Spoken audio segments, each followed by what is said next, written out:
ஏகாதசி விரதம் என்பது இந்து சமயத்தில் அமாவாசை மற்றும் பௌர்ணமிக்கு அடுத்து வரும் 11வது நாளில் கடைபிடிக்கப்படும் ஒரு விரதமாகும். இந்த விரதம் மகாவிஷ்ணுவை நினைத்து கடைபிடிக்கப்படுகிறது. இந்த விரதம் பாபம் நீங்கி செல்வ வளம், ஆரோக்கியம் மற்றும் வைகுண்ட பதவி தரும் விரதமாக கொண்டாடப்படுகிறது. ஏகாதசி அன்று முழுமையாகவோ அல்லது பகுதியாகவோ உணவின்றி விஷ்ணுவை வழிபடுவதே இதன் சிறப்பு. மாதத்திற்கு 2 திதி வீதம், ஒரு வருடத்திற்கு 24 அல்லது 25 ஏகாதசிகள் வரும். ஏகாதசி தோன்றிய வரலாறு: ஜங்காசுரன் மற்றும் அவரது மகன் மருவாசுரன் என்னும் அரக்கர்களை அழிக்க விஷ்ணு பகவான் உடலிலிருந்து ஒரு பெண் சக்தி தோன்றியது. இந்த பெண் சக்தி அரக்கர்களை அழித்துவிட்டு விஷ்ணு பகவான் எதிரில் வந்தது.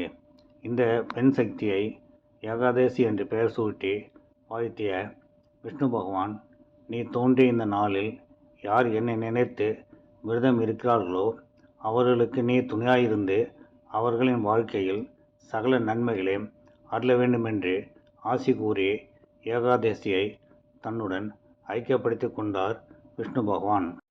ஒவ்வொரு மாதமும் வரும் 2 ஏகாதசிகளுக்கும் தனித்தனியான பெயர்கள் கொடுக்கப்பட்டு ஒவ்வொரு ஏகாதசியிலும் விரதம் இருப்பதற்கான பலன்களை பற்றி விரிவாக கூறப்பட்டுள்ளது. வைகாசி மாத வளர்பிறை தினத்தில் வரும் ஏகாதசியை மோகினி ஏகாதசி என்றும், தேய்பிறை ஏகாதசியை வருதி ஏகாதசி என்றும் அழைக்கிறார்கள். இந்த வைகாசி ஏகாதசி தினத்தில் விரதம் இருப்பவர்கள் அனைவரும் இமயமலையில் உள்ள பத்ரிநாத் பெருமாளை தரிசித்து வந்ததற்கான பலன்களை பெறுவார்கள் என்று கூறப்படுகிறது.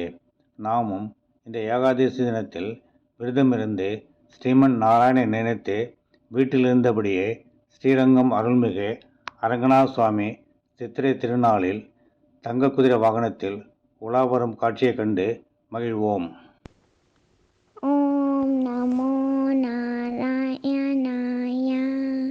ஓம் நமோ நாராயணாய. ஓம் நமோ நாராயணாய.